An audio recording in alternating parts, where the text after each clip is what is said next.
What's going on, folks? Ted from Immersion here, and I am back with another 2C gaming related video to talk to you today about the Epic Legacy Campaign Codex. So for those of you unaware, I guess I'll start off up front by talking about what epic levels mean and why you're hearing Epic Legacy, right? So epics typically refer to epic levels, everything from levels 21 to 30. Now, base 5th edition, base Dungeons and Dragons really goes from levels 1 to level 20. In previous editions, we had seen the expansion of epic levels to take us beyond level 20, to give us into super high, crazy... I mean, level 20 is pretty world-shaping magic, so you can only imagine what levels 21 to 30 could entail. But we don't really have anything like that in 5e, and it really 5e is not even balanced past level 10, if you ask me. And there's plenty of evidence to prove that. Either way, the folks over at 2C Gaming have developed a whole slew of tools to let you run your own epic level campaigns. So they have the Epic Legacy Core Rulebook, which will kind of get you your base related stuff there, your base classes, and give you a general kind of understanding of what it means to be epic level, what they mean when you're going to be going beyond level 20 and things of that nature. You've heard me reference a couple of times Epic Legacy Tome of Titans, both Volume 1 and Volume 2. That is a series of epic creatures for your epic characters to face. While yes, there are creatures contained within the monster manual and supplemental material that could be suitable for characters that have transitioned past level 20, the Tome of Titans is really where you want to focus, although those, again, to benefit everybody, have options for you to run things even with just within levels 1 to 20. And then what we're going to be talking about today is the Epic Legacy Campaign Codex. This is sort of a general, I guess, your setting book, almost, if you will.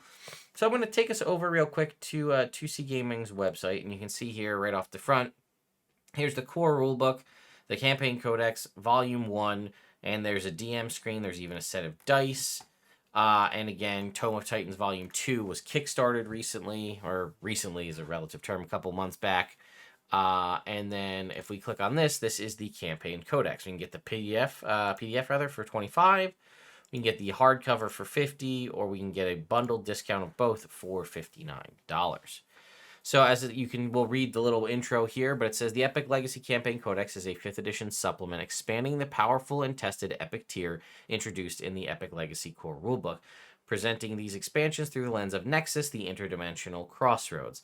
The Epic Legacy system provides all the tools players and dungeon masters will need to bring your most epic games to life, expanding beyond 20th level for 5th edition of the world's greatest role-playing game. I'll be honest with you folks, I'm going to be up front with you real quick.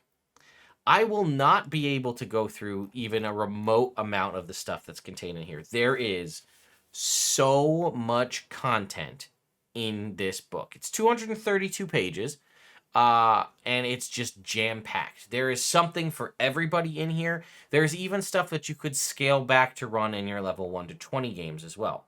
So let me go ahead. I've got the PDF open right here. Let me just show you a little bit here in the table of contents, right? So again, as it mentioned, I'm not going to dive too heavy into Nexus, but Nexus is essentially a epic level campaign hub world that is contained in an extra dimensional space that the only way to access is through use of a magic item that accesses a portal device that sends you there.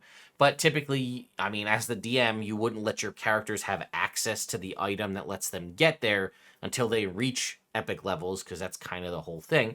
But you can see it's kind of told through the different locales within the epic city of Nexus, and each chapter has a something for just about everybody. So again, Chapter 1 is kind of the overview of Nexus as a whole. Chapter 2 says the Golden Path of Prosperity, but it gives us a card sharp or card shark, interchangeable, whatever you prefer, a rogue subclass, which goes all the way up through epic levels.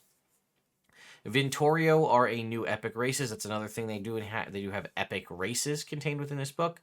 We have what it means to be epic, and then we can jump to Chapter 3, organizations. We have a entire almost 20-page section about making magic items, both in general, even starting off simple all the way up through 2 new tiers of magic items beyond legendary. I think it's extraordinary and mythic or mystic.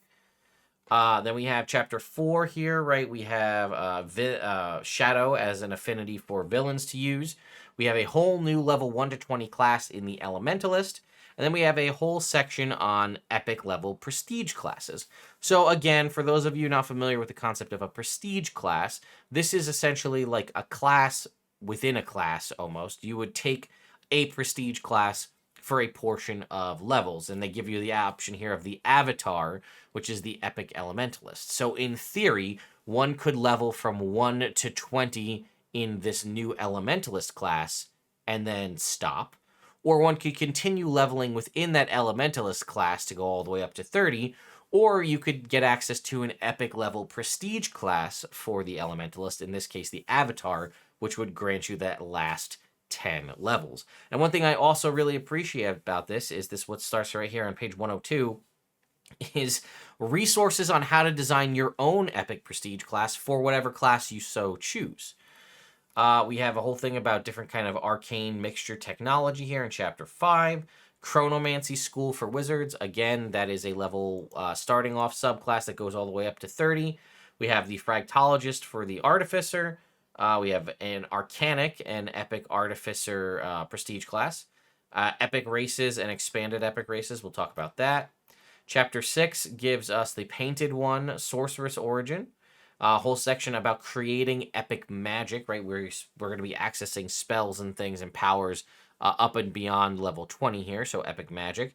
And then a whole section about how to make potions and elixirs. A College of Cuisine, Bardic College. Kitsune characters, again, another epic race. And then chapter 8 is going to give us the Doom Otherworldly Patron. An expansion to Poisons and Diseases, and Chapter 9 is going to give us the Oath of the Warden, a legendary Paladin Oath, and then, again, rules dealing with deities and things of that nature. That's a lot. So I'm going to pick and choose a couple of things out of this to talk about in this video, because we're already 7 minutes in and we haven't actually touched on anything specific. So I think that I want to take a look at the designing of the magic items, because that hits very close to home for me. I enjoy that. We'll touch briefly. Well, I'll show off a little bit about these prestige classes. I'll talk a little bit about the epic races.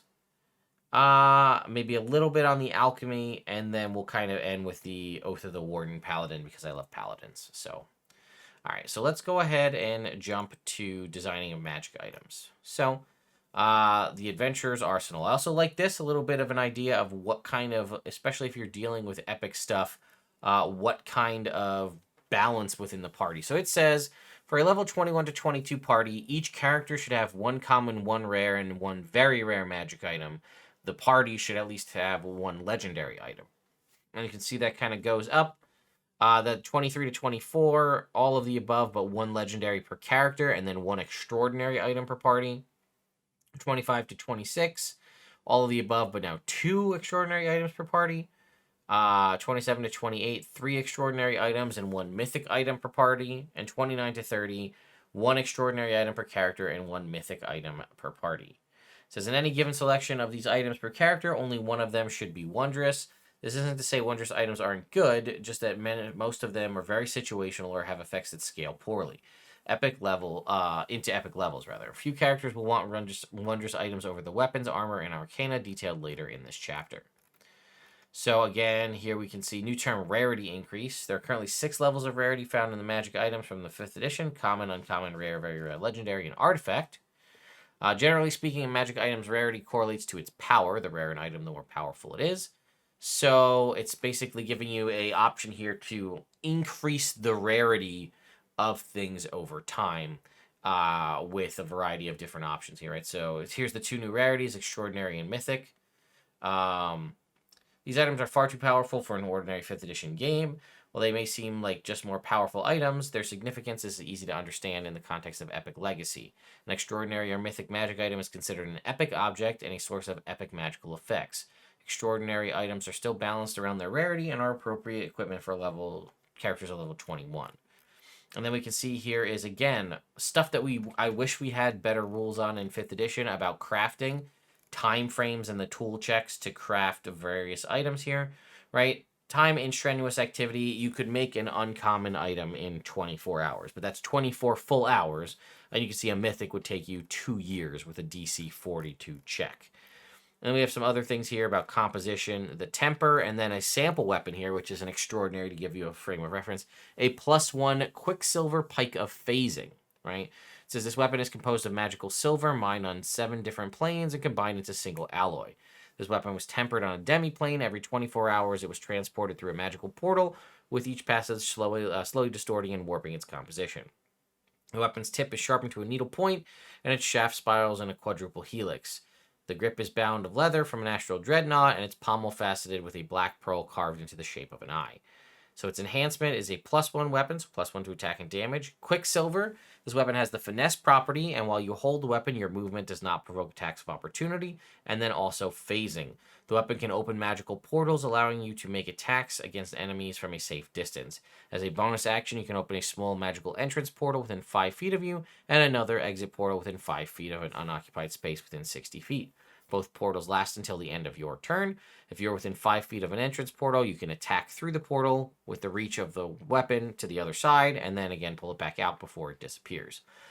Which is, something else that I like is, this is a thing I'm used to from old editions as well, is essentially, like, you guys are familiar with this kind of stuff from video games and MMOs. When something has a certain, like, it tells you, like, oh, this is an avenging weapon. What is an avenging weapon? Well, its rarity is +1 in the grand scheme of this, and that means while you're holding this weapon and take damage from a creature, you can use your reaction to make one attack with this weapon against the creature if it's within range or reach of the weapon. If the attack would miss the target, it instead hits.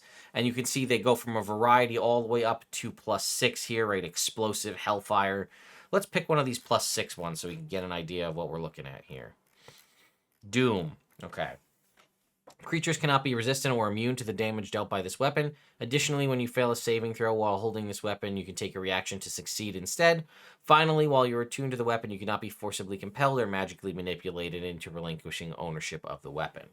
So that's what I'm saying. Like, you can kind of do that. And this is, again, stuff that we're used to from older editions where you could kind of get an idea of, I can enhance the item this much and add +2 or +3 and whatever. I like that. It makes sense to me. I don't know, maybe it only makes sense to me because of my knowledge of older editions.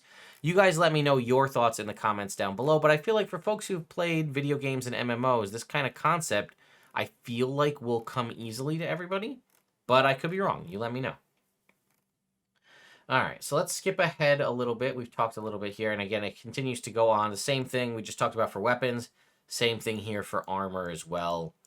We can continue on, and then Arcana here as well at the last bit is, again, spellcasters have little use for arms and armors. Instead, they call upon arcane weaponry, so this is things for, like, wands and things of that nature. All right, jumping ahead, I said we would talk about the Epic Prestige classes to just kind of show it off. Here's the design piece. But as you can see, here's the model, and then here's an example of the avatar. It is a prestige class. You would enter into this, again, with certain prerequisites, which are listed right here. So you have to have Elementalist level 20. You have to have slain an epic foe, and then Epic Trial, Primordial Truth. Those who desire to become avatars must scour existence in pursuit of truth.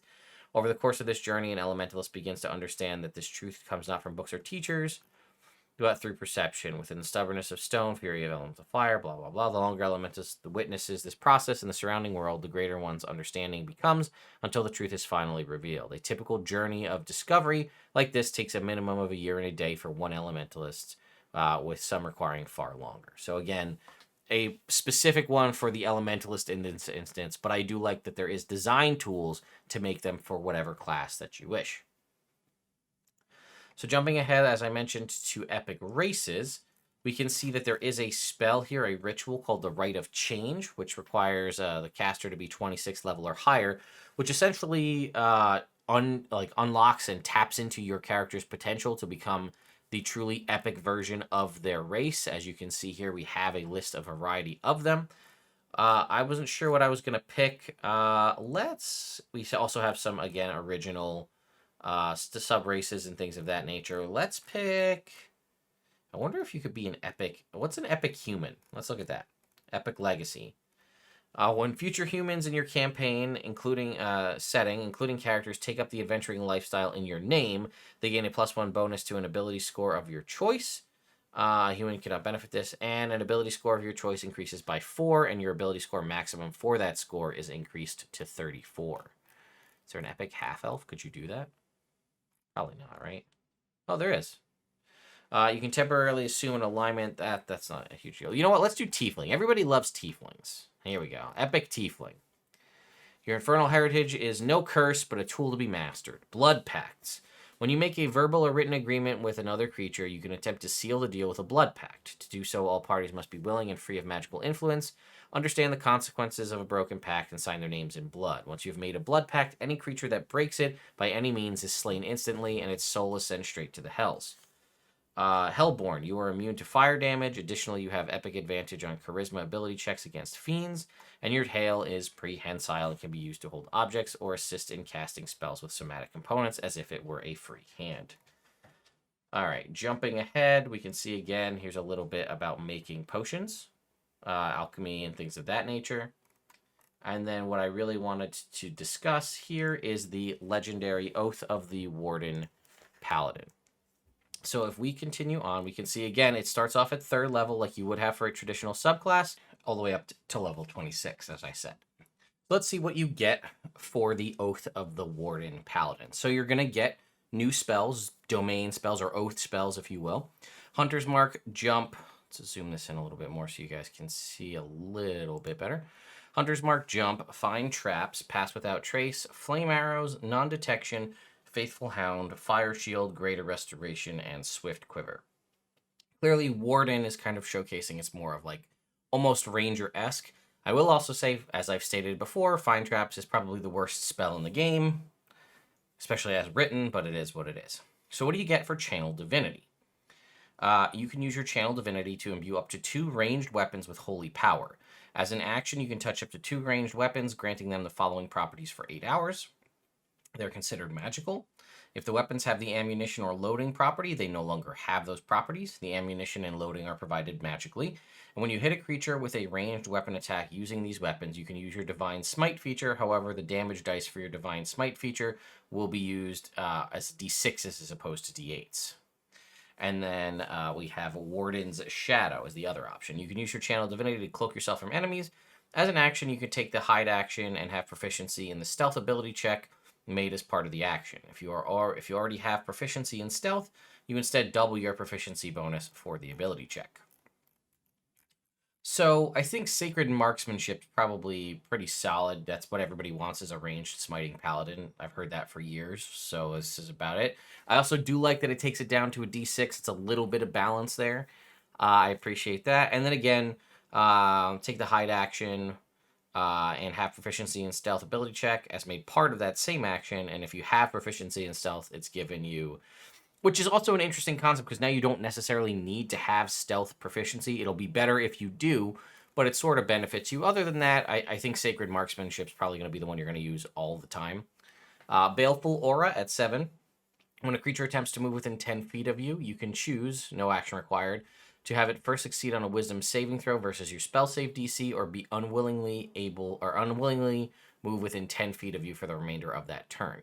Well, when it bumps up to 30 feet at 18th level, that is pretty strong. It's almost kind of like a fear effect, which is pretty neat. Disciplined Mind at 15. Let's see. When you cast a spell that requires concentration, you can immediately take a bonus action or action to fortify your mind spell for the duration. Your mind for the spell's duration, rather. While your mind is so fortified, if you've taken damage, you automatically succeed on a Constitution saving throw to maintain concentration on that spell. This is going to have to be a pretty epically powerful paladin spell for you to want to sacrifice your bonus action or action if you've already, if you have a spell. Well, wait a minute. When you cast a spell, it requires concentration. Oh, so if it's a bonus action spell that requires concentration, you could use your action or your action and your bonus action, basically to automatically succeed, but you're giving up a turn. Now, on subsequent turns, that could be pretty useful. So if it's an action spell to cast, use a bonus action to succeed on any saving throws. You take damage, you automatically succeed on saving throws to maintain. So I guess it's all of them, right? If you say take damage, you automatically succeed on Constitution saving throws to maintain concentration on the spell. So it seems like as long as you persistently fortify your mind, it's always automatic. So I guess like I said, it would be an action, cast a spell, bonus action, fortify. Next turn, action, take 2 attacks, bonus action, fortify. It just needs to be a very strong and powerful spell to warrant you maintaining it. But I'm not really seeing much that would need that. But either way. And then at 20th level, what you would have if you were in a regular game is Darkstalker. When you move, your body leaves behind a short trail of gray fog, and your voice echoes with threatening tones in the rare event you choose to speak. Additionally, you can take an action to undergo a transformation, which lasts for 1 minute and grants you the following benefits. When you score a critical hit and use your Divine Smite feature on the hit, it generates an explosion of divine energy in a 15-foot radius, which is pretty cool, AoE smites. Creatures of your choice other than that creature targeted with the attack take radiant damage equal to the radiant damage dealt by the attack. When you score a crit, use your Divine Smite feature on that crit. So this is very specific, though. It explodes, and they just take damage equal to the radiant damage from the crit. Okay. At the start of each of your turns, you gain a bonus to your weapon attack, weapon attack, and damage rolls equal to your charisma modifier, which lasts until the start of your next turn. This benefit ends if you move or take any actions other than making weapon attacks. So this is just a thing that happens at the start of each of your turn. You have this benefit until the start of your next turn. Okay, you have to take an action to undergo a transformation, which lasts for a minute. So this is just a thing you can do consistently.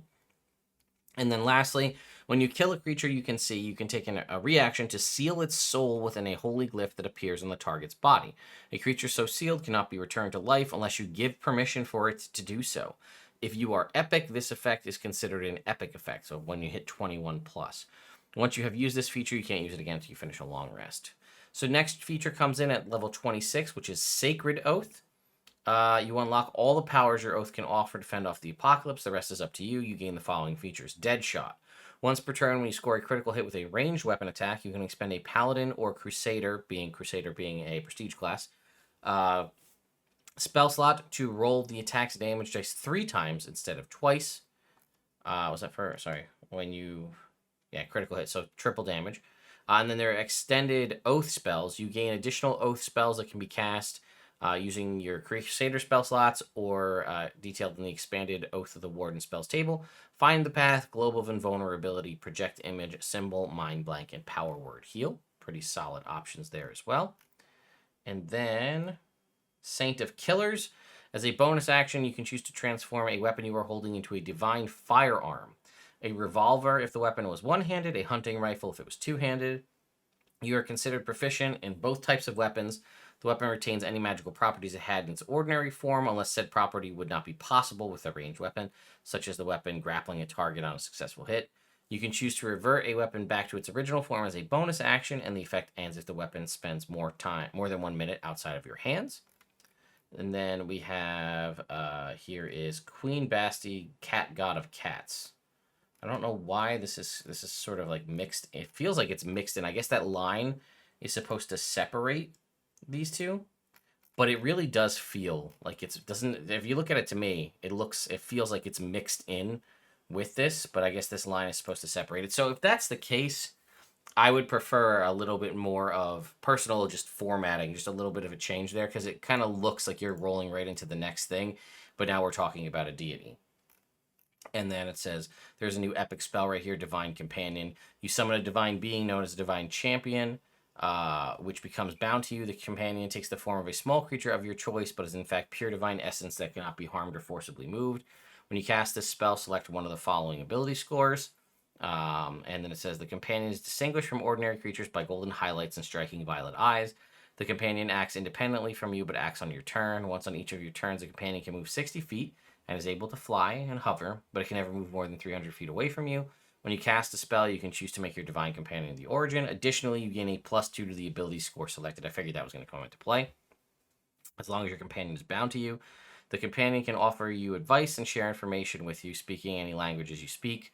Once over the duration of the spell, you can ask the companion a question about something you both have seen, with the companion answers to the best of its ability. So it's kind of almost like a commune spell in that way. Given its divine nature, the companion typically knows the answer to almost anything that isn't deific in nature. The spell ends if you cast it again while you are bound to a companion, or if you're ever more than 300 feet away from said companion. And then we have, I think these are just more characters, but like I said, or specific instances. The formatting just kind of tripped me up a little bit there. So that would be something that I would say to maybe change going forward. And then as you can see at the end here, we do have a character sheet that kind of shows off. Very kind of minimalistic, but I kind of like it, showing off all the different options and things that we have, as we do have a lot more things at our disposal being epic level characters and dealing with this. So there you go, folks. That is my Epic Legacy Campaign Codex kind of review, overview. Like I said, there's 232 pages. There's a ton of stuff there. And honestly, if you pick through it enough, there's obviously a lot more that you can use, even if you're only playing in campaigns that go from level 1 to 20. You can use a lot of that stuff and kind of backwards mod it, like the whole, the stuff about potions, poisons, magic items, that can all be sort of ported to the base game. And then if you decided, hey, you do get up to level 20 and you want to keep going, you've got the opportunity to use this to keep doing that and give you more information. So anyway, let me know your thoughts and opinions in the comments down below. I will have links to the 2C Gaming store where you can pick that up in the description. And I will see you all next time.